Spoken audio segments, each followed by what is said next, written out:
Bonjour à tous et bienvenue pour ce nouvel épisode Un coin une ville sympa ou pas, épisode 54 spécial Noël.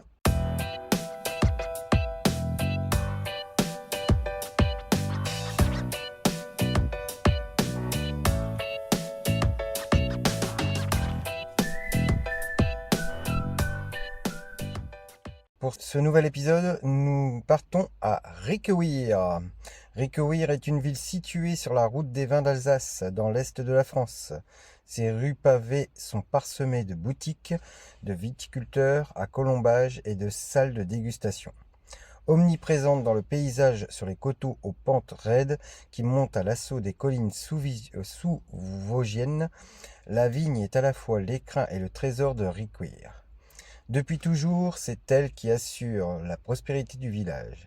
Si ses origines semblent remonter à l'époque romaine, c'est bien au Moyen Âge, grâce à la viticulture, que Ricquewihr se développe. Pour protéger les exploitations intramuros, des remparts sont érigés en 1291, date à laquelle la cité est élevée au rang de ville. On démarre tout de suite la spéciale Noël avec le marché de Noël de Ricquewihr. C'est peu dire que Ricquewihr fait honneur à la réputation de l'Alsace en matière de tradition et de festivités de Noël. Chaque année dès la fin novembre et durant tout le mois de décembre, le village se part d'une ambiance à la fois chaleureuse et magique. Les rues illuminées de guirlandes colorées font alors place au marché de Noël et ses multiples animations. Chasse au trésor de Noël, concerts, visites de Saint-Nicolas. Typique de la région alsacienne, ce rendez-vous incontournable attire à Ricquewihr de nombreux visiteurs qui, dans les effluves de vin chaud et de pain d'épices, découvrent la gastronomie locale. À l'honneur, bien sûr, le vin toujours avec modération, mais aussi de nombreux plaisirs salés ou sucrés, foie gras, bretzel, kouglof, petits gâteaux de Noël à la cannelle. L'artisanat est également bien représenté sur le marché et notamment les créations autour des décorations de Noël. Celles-ci ont d'ailleurs une boutique dédiée dans la rue principale du village, un lieu féerique devenu emblématique de la ferveur de Noël à Ricquewihr. On attaque tout de suite les visites et la première visite sur Ricquewihr vont être les ruines du château de Reichenstein. Ce petit castel situé à 425 mètres d'altitude, au lieu-dit Capenwald, fut certainement érigé en 1240 et 1250 à l'initiative des comtes de Horbourg, aux marches de leur domaine. Inféodé à la famille de Rinchesheim vers 1255, l'histoire de ce château fut cependant de courte durée. Des faits de brigandage et de pillage visiblement menés par les frères Giselin de Rinchesheim sont reportés aux villes de Colmar et de Strasbourg. Ces dernières, constituant une milice dirigée par Rodolphe de Habsbourg, organiseront une expédition punitive visant la destruction du château. Ce fut chose faite en 1265, le Reichstein ne s'en relèvera pas. Situé par un axe stratégique discutable et certainement abîmé par les tremblements de terre de 1356, il ne fut jamais reconstruit. De Reichstein, il ne subsiste plus de nos jours que la ruine imposante du donjon pentagonal avoisinant la hauteur de 17 mètres. L'accès à la tour se faisait par une porte située aux 2/3 en haut de la construction. Des autres parties du château, les ruines, sont un peu visibles, le temps ayant exécuté son œuvre. On continue sur Ricquewihr et vous allez avoir aussi le château de Bilstein-Ober. À 757 mètres d'altitude, au cœur de belles et grandes forêts, le château de Bilstein-Ober domine la vallée de Starnbach. Posé sur l'extrémité de la côte de Scholzberg, une crête granitique, il est cerné par une végétation exubérante. Son donjon carré du XIIe siècle, assez accessible par une porte haute de forte ogival, sa double enceinte, son profond fossé dans lequel une végétation exubérante a pris place. La vue imprenable sur les crêtes voisines. On continue et nous allons aller à la musée de la Tour des Voleurs. Haute de 18 mètres, de forme pentagonale, à l'extérieur carré, à l'intérieur et au mur épais de 2 à 5 mètres. La tour des voleurs était la tour défensive à l'angle nord-ouest de la cité médiévale. Entourée d'un premier rempart en 1291, on y accède par un chemin de ronde couverte. La tour des voleurs était aussi lieu de l'exercice de la justice seigneurale et l'une des prisons de la cité, d'où la présence de la chambre de torture authentique avec son oubliette profonde de 5 mètres et une estrapade treuil ayant servi à suspendre les prisonniers pour leur estorquer des aveux, ainsi que des pierres lourdes attachées à leurs pieds.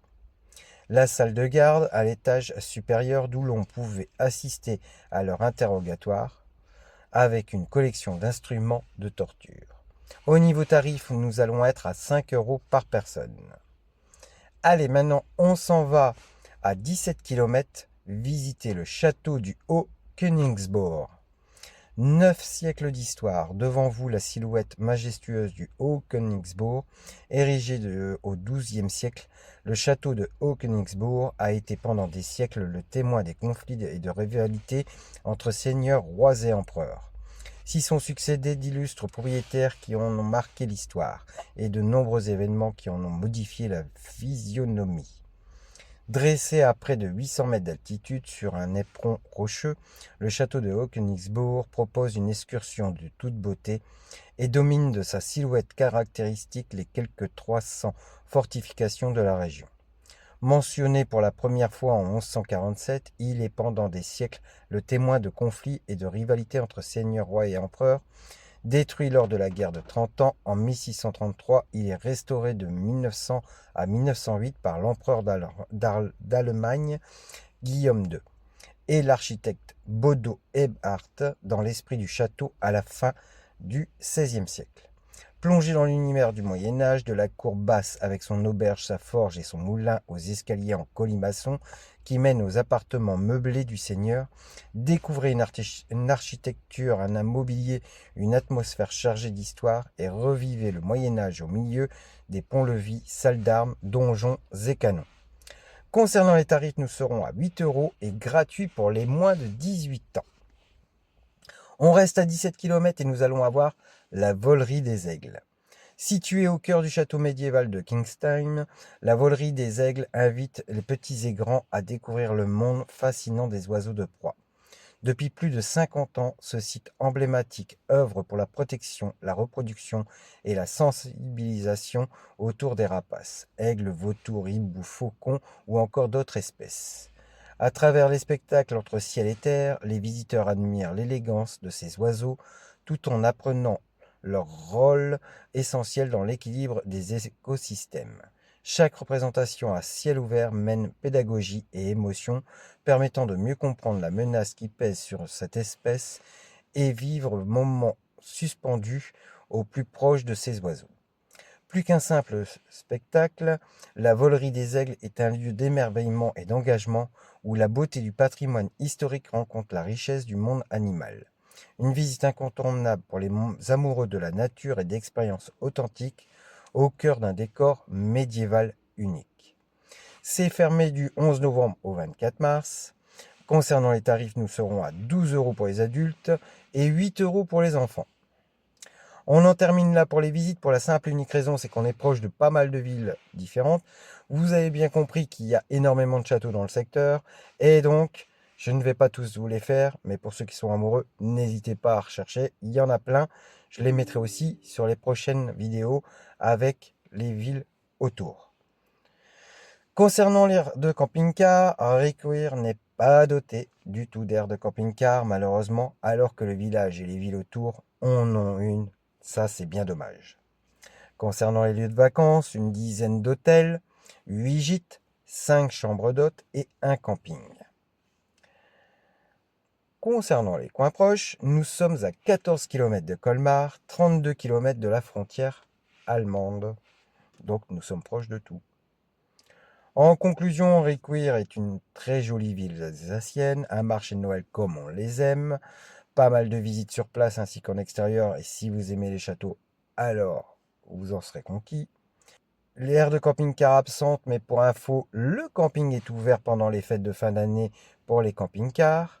Chambre d'hôte, gîte et camping, ils sont bien là. C'est un coin sympa pour se dépayser, mais aussi une jolie pause avant d'arriver en Allemagne. Sympa pour un beau et long week-end. On en arrive à la note. Et pour la note, eh bien, j'ai mis un petit 7 sur 10. Allez, je vous dis à bientôt. Salut les amis!